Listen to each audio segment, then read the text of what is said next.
سلسلہ ویسیہ نقشبندیہ کے شیخ امیر عبدالقدیر اعوان 10 روزہ تربیتی دورے پر برطانیہ پہنچ گئے ہیں۔ اس موقع پر برمنگھم، مانچسٹر، گلاسگو سمیت دیگر ممالک کے تمام بڑے شہروں میں پروگرام ترتیب دے دیے گئے ہیں۔ مشرقی لندن سے آج روحانی محفل کا آغاز ہوگا۔ بیورو چیف یو کے غلام حسین اعوان اس وقت امیر عبدالقدیر اعوان کے ساتھ موجود ہیں، ان سے مزید تفصیلات جانتے ہیں۔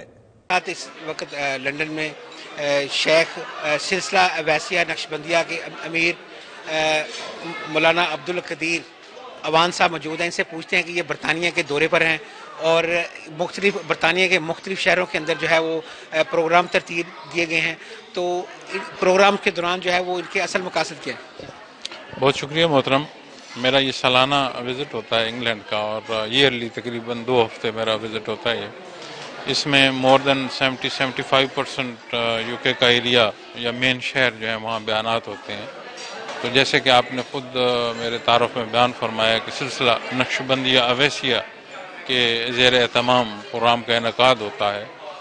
اس میں جو سلسلہ عالیہ کے متعلقین ہیں ان کی تربیت اور جو ہماری کمیونٹی ہے اس میں مختلف پروگرامز کا انعقاد ہوتا ہے تربیتی پروگرامز کے حوالے سے، تو وہاں میرے لیکچرز ہوتے ہیں۔ تو اسی حوالے سے اس سال بھی میرا پروگرام ہے، اور خواہش ہے کہ اللہ کریم ہمیں وہ خوبصورت کردار عطا فرمائیں کہ ہم نہ صرف اپنی امت میں اتحاد اور اتفاق اور محبت کا سبب بنے، بلکہ غیر مسلم تک بھی جو اسلام کا پیغام ہے اور محبت ہے وہ پہنچانے کا سبب پہنچ سکے۔ اچھا، ہم نے دیکھا کہ پورے برطانیہ کا پوری دنیا میں آپ کے فالوورز بھی موجود ہیں، اور برطانیہ میں ہم دیکھتے ہیں جب بھی آپ کے اس طرح کے تربیتی پروگرام ہوتے ہیں تو بڑی تعداد میں مسلمانوں کے ساتھ ساتھ دیگر لوگ بھی جو ہے وہ اس میں شامل ہوتے ہیں۔ تو اصل میسیج آپ لوگوں کو کیا دیتے ہیں جس کے لوگ آپ کی طرف کھینچے چلے آتے ہیں؟ گزارش یہ ہے جی کہ